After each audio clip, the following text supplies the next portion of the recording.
Dr. Bayu, so a little bird whispered to me that it appears you're also lacing your boots, all 7,000 members in the 10 divisions. You're lacing your boots to also embark on an action. But really, you are doctors. Well, tell us, what's your living standard? I'm sure it's much better than the teachers. Well, MFA, I think, thank you. Good evening. Good evening to my co-panelists and to all those listening to us. Before I tell you what the cost of living to our members is, as a union leader, let me help my colleague a little just by explaining what the COLA is. And I should put it on record that the GMA have also made that demand for the COLA. We are part of a bigger group called the Forum, and the Forum has requested for COLA. Are you also asking for 20% or more than 20? All of us are singing the same song. And we had wished that government would have started with us much earlier to negotiate and discuss this. But if you look at the technical definition of a cost of living allowance, it's not a normal salary. It's a salary or an allowance given to a worker because of some special situations. It could either be that the worker lives in a particular area where the cost of living there is higher than normal across the country, or there is a situation within the country that has made the worker's salary worse off. So it's usually a temporary allowance. It's not expected to be a permanent feature on our pay slips, but it's to cushion us for the period that we find ourselves in.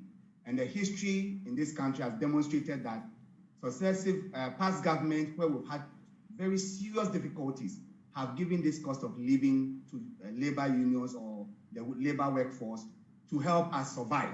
Okay. When we went for the IMF in the very last one before this, there was a cost of living allowance.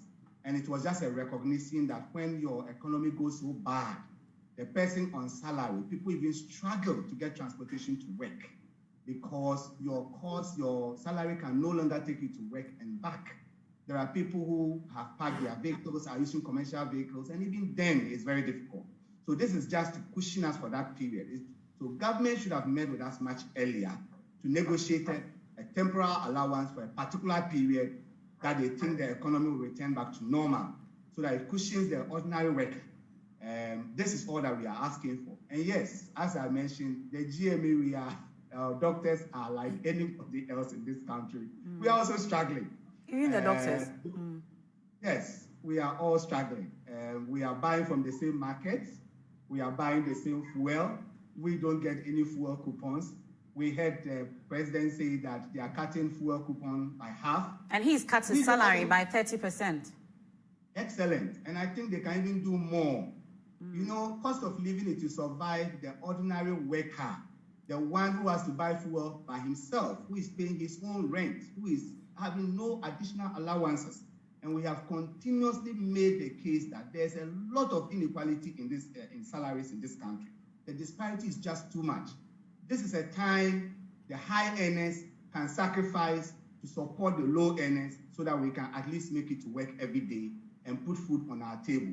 So 30%, very good. Reducing fuel by half, very good. But they should take even more measures. But while they take those measures, we should see it cushioning the ordinary worker. The ordinary worker should not be made worse off. They still deserve that cost of living allowance, because somebody taking 1,000 cedis now can virtually not be able to support themselves, especially those who don't live close to where their workplace is, to go to work throughout the month, to buy lunch and all of that. So that is basically what this cost of living is about.